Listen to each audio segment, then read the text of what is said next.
Hello everyone. This is proof number 7 in my series, Jesus is God. And today we're going to be taking a look at Matthew chapter 1 verses 22 through 23. Matthew 1, 22 through 23, which reads in the Greek, Tuto de olon yegonen in aplerotheto rethentu Kyrio, dio tu propheto, legontos. Idu e parthenos en gastri exi que texite ion, que kalesos ento onoma auftu Emmanuel, o esten met ermene vomenon, met emon, o theos. Which in the English is, Now all this took place to fulfill what was spoken by the Lord through the prophet. Behold, the virgin shall be with child, and shall bear a son, and they shall call his name Emmanuel, which translated means God with us. Now this is a quotation within here. In verse 23, there is a quotation from Isaiah chapter 7, verse 14, Isaiah 7:14, which reads in the Hebrew, Lechen yeten Adonai hu lechem ot, hine ha'alma hara ve'yoledet ben, ve'karat shemo Emmanuel. Which in the English, Therefore, the Lord himself will give you a sign. Behold, a virgin shall be with child and bear a son, and she will call his name Emmanuel, or God with us. This child, Emmanuel, God with us, is also mentioned in Isaiah chapter 8, verses 8 and 10 as well. Now, one thing that needs to be mentioned here regarding the word Alma in Isaiah 7:14, Alma. This is the word translated virgin. And you'll sometimes hear the argument, and I'll just mention it in passing here. I actually think I may at some point do an entire video on this issue, so I'm not going to go into it in too much detail here. It's rather technical in terms of languages. And this is not the place to go into it fully because it needs a little bit of development and explanation. But there is another Hebrew word for virgin, which is Betula. Betula. Now, Alma and Betula, if you study them out, what you'll find is that both of them are synonyms. They can both either mean young woman or maiden or virgin, depending on the context. Now here, what I would say is that Alma, since this is an oat, this in Isaiah 7:14, an oat or a sign is mentioned here. If it's just a young maiden or a young woman giving birth to a child, that's certainly not a sign or an oat. Additionally, Matthew translates Alma as parthenos in the Greek, which is clearly a virgin. And the Septuagint translators used that same word, parthenos. So here there is no problem. Alma means virgin in this context.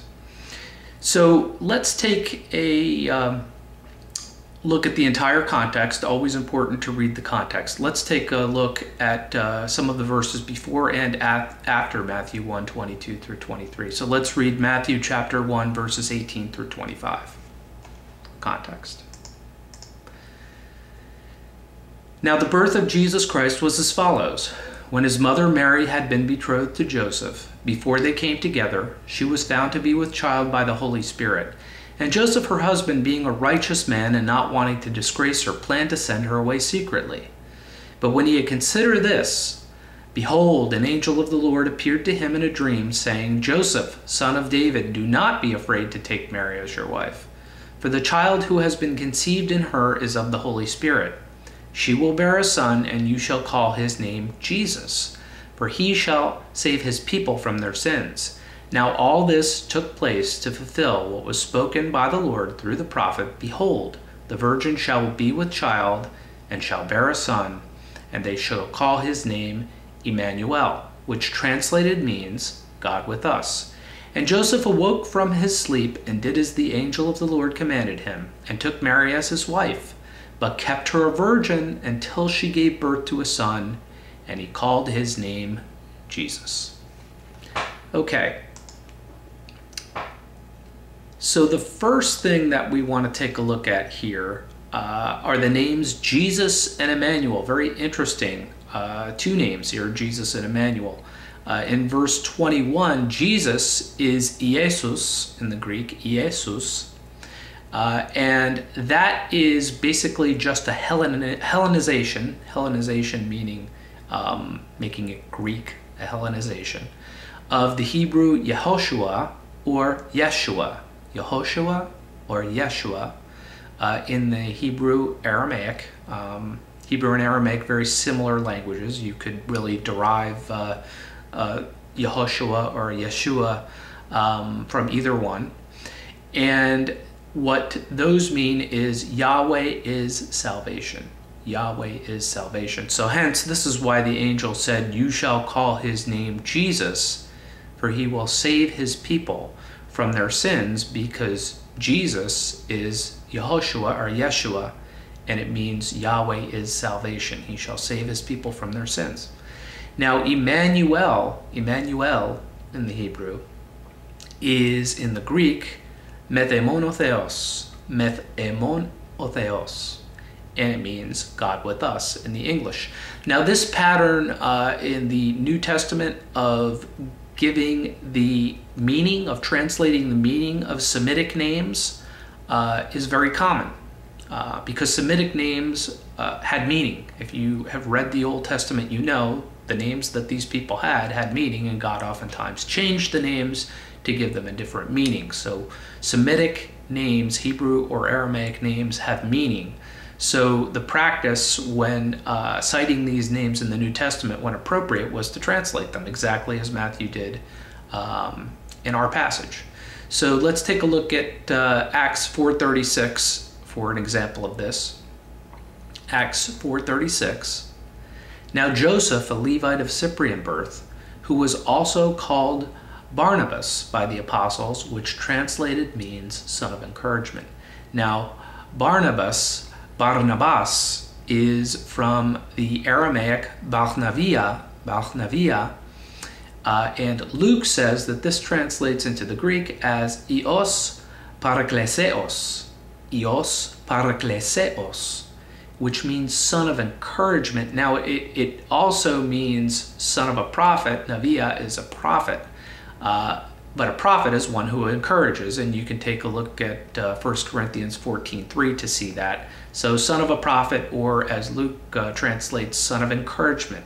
Ios Parakleseos Barnavia Barnabas. Now in Acts 9:36, here's another example. Now in Joppa, there was a disciple named Tabitha, which translated in Greek is called Dorcas. Now Tabitha is an Aramaic word, and that would be translated into the Greek as Dorcas, and both of those would mean gazelle in the English. Very nice name, gazelle. So again, the Semitic, Hebrew, or Aramaic names have meaning, so the meaning behind them is often explained in the New Testament, which is written in Greek. So the child who is born here in Matthew chapter 1, verses 18 through 25, who was Jesus or Yeshua, Yahweh is salvation, and Emmanuel, God with us. Now, these are two additional names of Messiah. Jesus is Messiah. And some additional names are given in Isaiah chapter 9, verse 6, which we studied in previous proofs, which says, "A child will be born to us, a son will be given to us, and the government will rest on his shoulders, and his name will be called Wonderful Counselor, Mighty God, Eternal Father, Prince of Peace."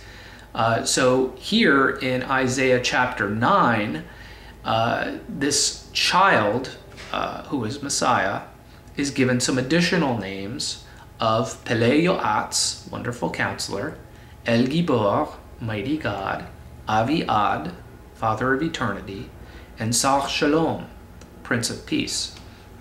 So the argument here that Matthew is making in chapter 1, verses 18 through 25, is that the Ot in Isaiah 7:14 was twofold.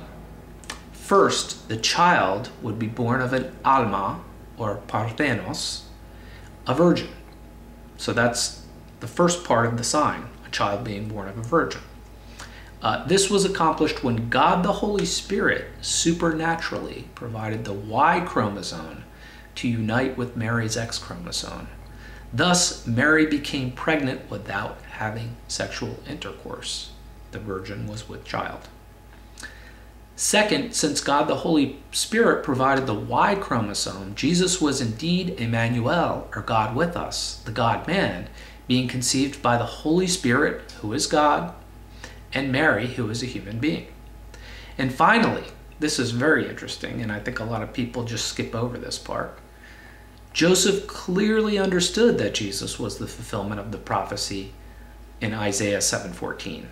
And this is shown in Matthew 1:24 through 25, which says, "And Joseph awoke from his sleep and did as the angel of the Lord commanded him, and took Mary as his wife, but kept her a virgin until she gave birth to a son, and he called his name Jesus."